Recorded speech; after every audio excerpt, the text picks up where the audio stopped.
Welcome to the Man Cave Podcast with Dan Casper.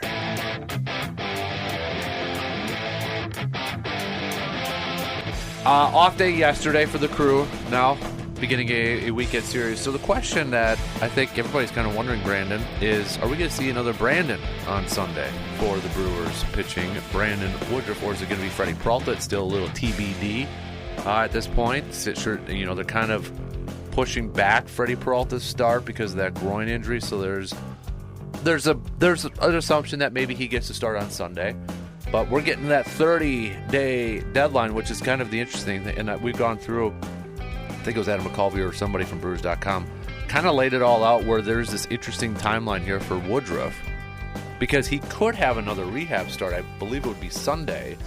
But because of rules, they're only allowed like one travel day.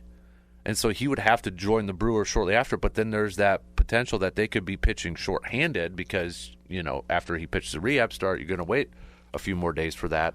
Or he could be on the roster right now and potentially get a start. Either way, it kind of lines up. We're at least going to see him maybe next week against Minnesota. But is it possible we could see him Sunday or maybe even Monday against Cleveland? Or I still think that you're probably going to see him get one more start. You think he's going to get that start at rehab on Sunday? And then they'll join him, quickly, probably in Cleveland. So, just seems like throughout this process they've been really cautious with it, and I think that if he can get one more start, even though he's coming off a good one, I think they would just do it just to kind of continue the path they've been on, which is one of kind of giving him as much time as possible, and then. Depending on how you want to line up that first potential start in that Twin series, I mean, if he pitches Sunday, you could wait till pitch him until the next Sunday, and then you're giving him, 6 days because there's an off day next Thursday. Mm-hmm. So you can or you could sprinkle him in Saturday when I'm at that game, but, you do you, Milwaukee. But, there's just options in there, I think. Yeah. But, I mean, is it fair to say, probably within the next week and change, we're going to see Brandon Woodruff. I think so. Sure. I think by this point, maybe next Friday, we'll have an idea of what the game plan is. I mean, if he ends up does end up pitching that Sunday game, then we would know. But I almost prefer if he gets his first start on the road. To be honest with you, I know you said that before, just because I'm sure with the nerves, the nerves and the adrenaline and stuff like that. Maybe that might be a skosh easier when you're not pitching in an environment where obviously you may be a little bit, emotions running high. He may be a little too wound up, but he's never been the type of guy that seems like he gets too kind of wound up or emotional. But in that spot, if he did, you would understand why. Right, exactly. And even if he does get a start on the road, first one at home is still going to be emotional because you're going to get the fans. Right. He's going to get a big time ovation, and right, especially if it's a weekend series when it's.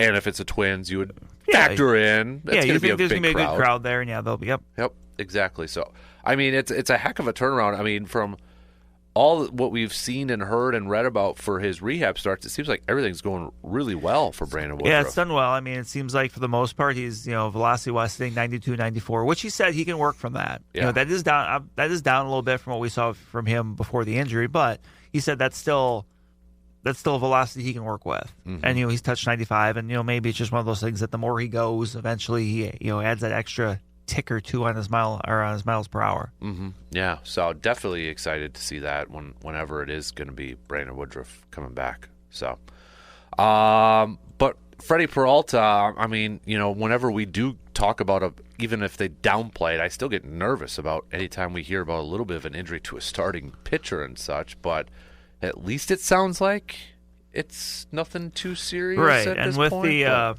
with the off day yesterday, they do have the opportunity to give him that extra day, and they've kind of moved around the rotation a little bit to give him a little more time, which I think is a good thing. And obviously, when you have the off days worked in there, it's a little bit easier to do. Right. So I mean, coming off a tremendous start against the Cubs, last thing you want to hear is, well, he's hurt now. So hopefully, get a little bit of time to kind of get that squared away, and he can be continue. It's been a really good start to the season for him. How would you? I mean, we're approaching the first quarter of the season here too, Brandon. At what point? I was asking this earlier this week, but at what point do we stop saying it's early? I think the old rule was you don't really pay too much attention to the standings until Memorial Day. Okay. So in a couple weeks here? Maybe a couple weeks, yeah. I mean, that's always a little bit tougher, especially I think if your team is bad. Like it's easier to kind of maybe get a little bit more up in arms if your team is 6 games under 500 as opposed to 6 games over. And obviously the Brewers were right in the middle of that at 500. So, but you look at the team and early on it's kind of an interesting team because they're 500 and I mean they've kind of played like a 500 team. They win a couple games, lose a couple games. Like right now this just is a team that I mean starts the day 24th in the majors, no OPS. 22nd in home runs. They're second in steals, so that helps them be 12th in runs. Right. Starting pitching wise, their starting pitching ERA has actually been pretty good. They start the day 11th in the majors, so top third ish. But they've walked some batters, they've allowed some homers, and the bullpen has had some blow up outings, and they're near the bottom in ERA, which for the Brewers is a little surprising. Yeah. But they've had some blow up outings in there. When you got Yoel Payamps, who's pitched better lately, but obviously got off to a really poor start, and then kind of Elvin Rodriguez on Wednesday just kind of had to eat it as far as his outing went, but and pitched pretty much the rest of the game there. But this is a team that right now it's a 500 team is playing like it. There hasn't been quite the consistency there yet, especially offensively. The left side of the infield offensively really hasn't brought anything to the table. Jory Ortiz has struggled. And the third base platoon, which I mean, that to me, that's kind of one of the most frustrating things so far. Is I think at the start of the year, the vast majority of the Brewers fans would say, "Well, I don't know about third base." I mean, you're banking on Oliver Dunn and Vinny Capra, 2 guys who have never done it at the major league level, and they still haven't done it at the major league level. And that's just a black hole of offense right now. The Joey Ortiz thing, I have a little bit more kind of a grace period with because. Last year he was productive at times, and that was to me that was sound. That was a sound idea. Hey, this guy played third base. He's played shortstop in the past. We're going to give him a shot. And so far he just he hasn't done it. But third base, like it just seemed like a flawed idea. Like a little bit more of wishing and hoping than trying to use common sense with what we've seen out of those guys. And not surprisingly, here we are. But about to hit the middle of May. Caleb Durbin's been better, but still, that's his numbers are still well below what you would expect from a productive everyday third baseman, and that's still a hole. And it's not like when that thought process came into the season, it's not like they were not wanting to commit too much because you had maybe a guy at AAA. That's kind of the frustrating thing here is really there's not too many immediate in-house options. I mean, you can call up Andrew Monasterio, but and he'd probably be better because it's tough to be much worse. But it's not like there's too much in the way of younger options waiting in the wings. It's going to be another year or so before one of those options might really kind of bubble to the surface. Yeah. I was going to ask you something that I just completely blanked because we had a really cool text that came in. So I don't know who this is, but I like the idea. Not to sidetrack or anything, but it looks like it's first-time texter too. Dan, if you're creating a Wisconsin sports conclave, the leader has to be called the OPE, right? Yes, 100%. And I would love to be the OPE if anybody is willing to nominate. So, yeah, I would love to be the OPE. That was fan. Okay, now you know why I got sidetracked, right? Yes. That was solid. That was solid. So, thank you, mystery texter. Mystery texter, definitely. So, but anyways, back to the Brewers. You mentioned the bullpen and the issues. What has been more of in your opinion, a bigger surprise that maybe they're not as good in this area? Is it the bullpen or is it the defense so far? Because you look at the fielding percentage, and they're not that good so far. I would say defense because bullpen, especially early, you have a couple blow-up outings, and it can really skyrocket a cumulative ERA. I mean, that's just the thing in general. That's kind of the nature of the beast with a reliever. But, yeah, the defense just – they haven't been sharp. Yeah.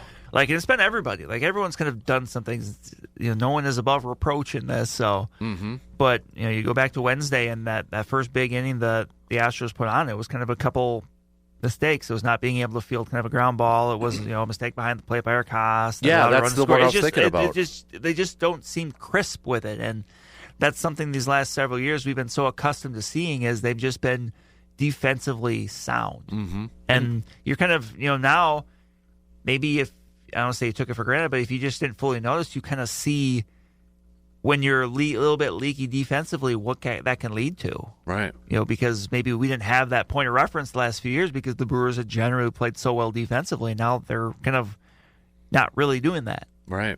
And, you mentioned it because that's the one I was going to bring was Eric Haas and just the missed tag at home in that. And then you go back to that Giants series. And, I mean, you had Pat Murphy say that was the worst defensive performance I've seen in 10 years with the ball. I mean, it's the one thing Pat Murphy isn't afraid to go out there and kind of call out his team and such. And even after the Cubs series, was it after the Saturday game against the Cubs where he's like, yeah, we don't have our edge. It feels like we don't have our edge, sort of thing on there. And, I don't know if the players necessarily like him being so honest and open in the media. I enjoy it as a fan because it's not as scripted and AI or robotic and such. But at the same time, I do feel like if there's a guy that understands what buttons to push and what he can say and what he can't say is probably Pat Murphy of anybody on that ball club. Right. I think he obviously he knows that team very well, and if he didn't think he could, if he thought he couldn't say it and kind of, I don't say get away with it, but like not have a mutiny or an uprising in that locker room, he wouldn't do it. So, but yeah, I mean, that's right now, it's a 500 team playing like a 500 team. The very good thing about the baseball season is such a long year. There are so many ebbs and flows. You look at most teams, and there will be stretches where they're kind of maybe not great, and it kind of picks up as the season goes along. But right now, it's just that my number one concern with this team is just what are you going to do with their base? Like, how do you get that sort of solidified? Like, I don't think he can, because I don't think he really did in the minors. I know he played some infield in the minors, but it's it's kind of a shame a guy like Isaac Collins couldn't do it, because I think he's someone that's really kind of been a bit under the radar as far as being productive. Someone that's really worked his way into a much more significant role. Obviously now with the injuries in the outfield, he's playing pretty much every day. Yeah. But a switch hitter that puts together good at bats, takes his walks, like just somebody that initially kind of started in that position of he's played one game at third this year, but I mean, that would be something I'd be interested to see once they kind of get the depth back. If maybe, playing a full season at a position on the fly can be a bit tough, but we'll cross that bridge when we get there. But he's someone that's really, made the most of the opportunity. I mean, he kind of started as a guy that was getting some at bats against lefties, did some good things there, as we know that's something the Brewers can always use. But hitting 255, 359 on base percentage, like has a home run and some extra bases mixed in there. Like, that's someone that at a time when you're kind of looking for offense where you can find it, like that's good to see. And it's offense, but it's not the power offense, right? No. But hitting 355 with a 359 on base, like I mentioned, and there's some slugging in there, so there's some extra base hits in there. But he's not a guy that's going to take a bunch out of the ballpark. But right now, unless you make a move outside the organization, which if they are a contender, they probably will go. They're going to have to at some point, unless somebody really steps to the forefront. Like, that's the kind of thing that, like, if you're looking internally, like, those numbers are realistically about as good as you're going to get from somebody. I mean, somebody's not going to just pop out of nowhere at AAA and hit 40 home runs. So, as long as you're putting together a productive at bat, that to me, that's kind of what matters. I mean, ideally, would this be like a best case scenario when they're healthy, like when Nestor Cortez is back healthy, Aaron Savali, who had a rehab start last night that looked sharp? I mean, would that be where something they could like package those guys or trade some of those guys for maybe a third baseman, if a team's looking for a veteran starter at that point? Could be. Like, that could be, maybe you try to use some of that, major league level surplus to, and I don't know who it would be for, but, right now when you look at the rotation, like, you've got several guys on the way back, but, like, realistically, Freddie Peralta, Tobias Myers, Jose Quintana, unless they're hurt, probably aren't falling out. Chad Patrick has pitched too well to fall out. Like, he's someone that, at the start of the year, we wouldn't have expected him to be in that spot, but it's a good thing to see where he is. You don't, even though you could move him to like a, long release swing guy, like, do you really want to? And because he's pitched so well. Like, and that previous game, that wasn't his. He got charged with a loss, but, I mean, that wasn't his. This last one with the Astros, right? I mean, that was a quality start from Chad Patrick. Well, he actually pitched the... or am I thinking Quinn Priester? You're thinking Quinn Priester. Quinn Priester, okay. Yeah, Priester did pitch better than the final line said, but, that he was kind of a unbeneficiary of that big inning, that first big inning they had. But no, right now, Chad Patrick, I mean, him and Isaac Collins to me are probably the two biggest like positive surprises with this team. Mm-hmm. And they're both guys that have kind of went from on the team early in the year, and you're like, okay, I mean, I guess more of kind of like AAA guys that maybe weren't looked at as being potential big league producers to being big league producers. Like you obviously we're a lot of times we're going to be hung up on the what's Jacob Mizorowski doing, what's Jesus Mate, what are these these minor league prospects we're aware of. Sometimes you get these guys like this that just kind of methodically work their way through the minors, and then something happens where they get an opportunity, they make the most of it. Mm-hmm. Obviously Logan Henderson's another one that's probably a little bit more on the higher end prospect side that we're used to hearing about, but right. like you never know what someone's going to do with an opportunity until they get it. Mm-hmm. Mizorowski's going to make his debut at some point. I mean, he's just pitching too dang well. I would think, so. I would, and at this point, like, I would think it would come out of the bullpen. To be honest, I mean, we've really? seen it because I mean, assuming some of these guys make their way back, like, where do you put them? Like, it's a good problem to have, but like, and that's a similar pattern. Or that's to what a lot of Freddie other Peralta, Brandon Woodruff, Corbin Burns, all those guys kind of took that path of pitching in relief first, and then kind of bumping up. Mm-hmm. If he's a guy that can go multiple innings out of the bullpen, like, you could maybe start him in a bit lower leverage spots. But, if he takes to it, and he could quickly move his way up the pecking order. Where I think in 2018, Corbin Burns was kind of like their sixth or seventh inning guy. That's right. Yeah. Because that bullpen then, that year was really loaded. Mm-hmm. So, I think we will see him at some point. But I mean, barring a bunch of injuries to the rotation, like if they start to get some of these guys back, I just think there's going to be people in front of him that they would maybe prefer to have in their rotation. Mm-hmm. And they just know that possibility of him being a two inning guy this year, and then that can always change year to year as it does. Mm-hmm. Yeah. You can check it out on 105.1 FM, 790 AM. You got a 500 team here, Brandon, going up against a team that's under 500 in the American League. You got Quintana that's looking for a bounce back after getting shellacked by one of his many former teams. Tobias finally looking like Tobias in his previous start here. And then, obviously, right now it's a TBD, but going up against former friend Rasmussen for the Rays. So, where are you at, like, in terms of right now from – and don't cop out and say 5, but because it's average. But your meter right now for this Brewers team as we approach the end of the first quarter of the season. Like, my meter for what? Your meter for, like, how you feel. Like, your feel-goodness, your ooey-gooiness. Like, are you at a 10 where you're ooey-gooey, so excited, pumped for this team? 0's like, just tear the whole thing down sort of thing. I mean, I know they're at 500, but what's your gauge this year? I feel like I don't have a good grasp or a good feel. Like, I don't know how to feel about this team right now. I would say probably 6, since Okay. I can't say 5. You son of a gun. Because there's a lot of things that have gone wrong, and the fact that they're at 500, I think still speaks to, like, okay, they're but you got to figure those things out. Like, at some point, you got to do something to get better at third base. At some point, Joey Ortiz needs to produce a shortstop, or you need to do something else. Like, there's a lot of things they got to do. Like, and some of that, I think, getting a little healthier will help the pitching staff. But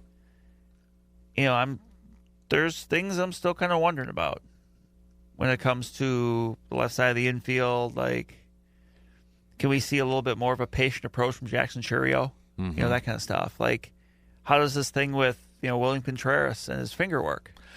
It's just kind of an odd situation. It is. I'm glad you brought that up because, I mean, you're talking about the middle left finger that I'm not going to show you. No, right you now. won't. You better not.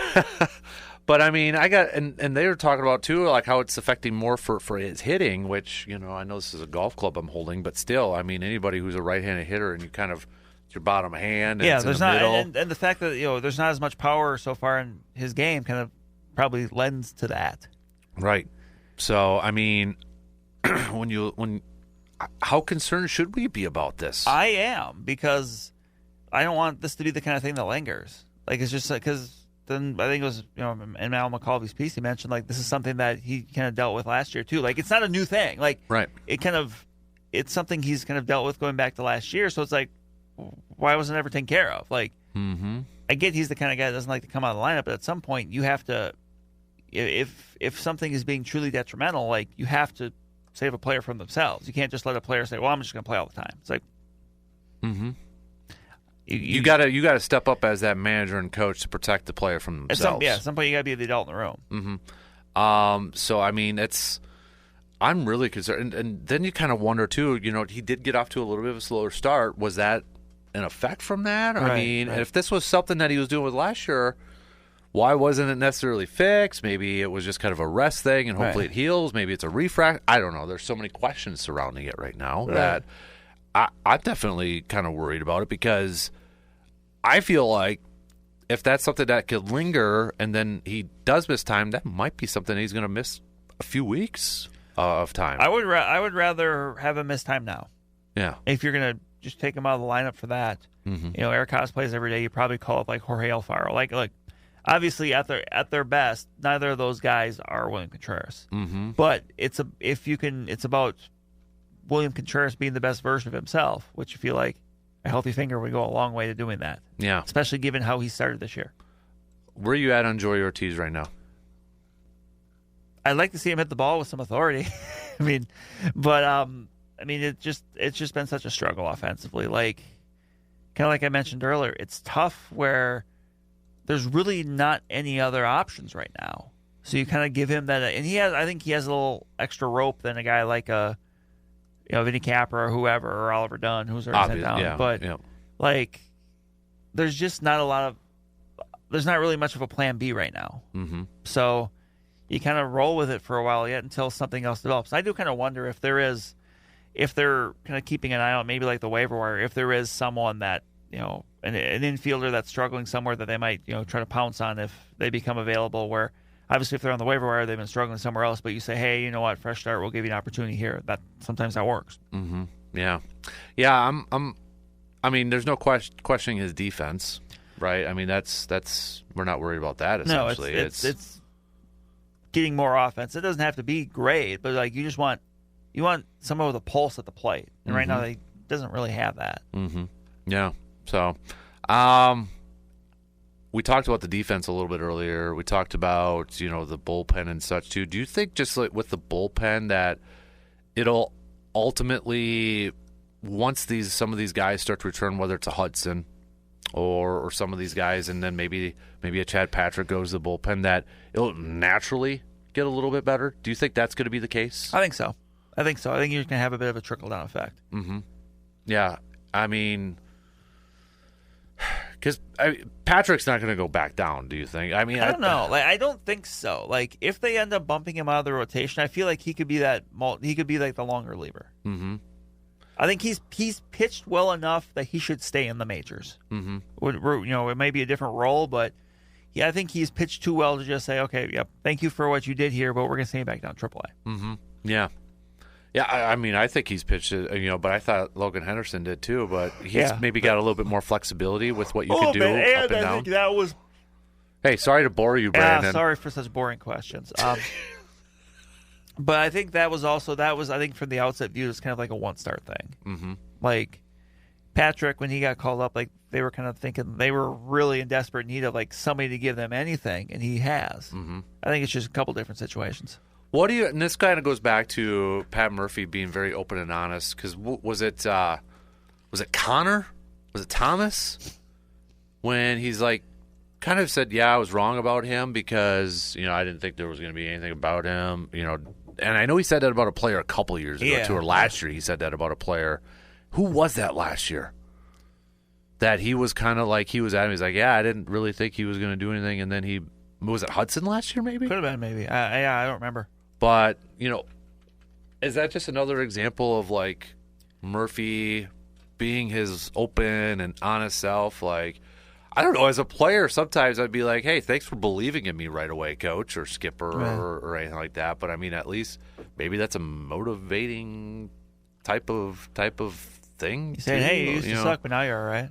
But that's kind of what it is a little bit. But it was was it Connor Thomas? I think it was. Was it Connor Thomas? I think it was Connor Thomas that he made that this year.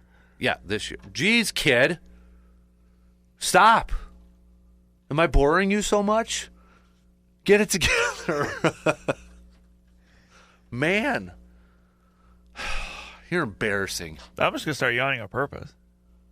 Luckily, it's not good. Man, I did, that. You know what? You're fired. Okay? Oh, You're fired. no. This is your last appearance. All right. Well, until next week.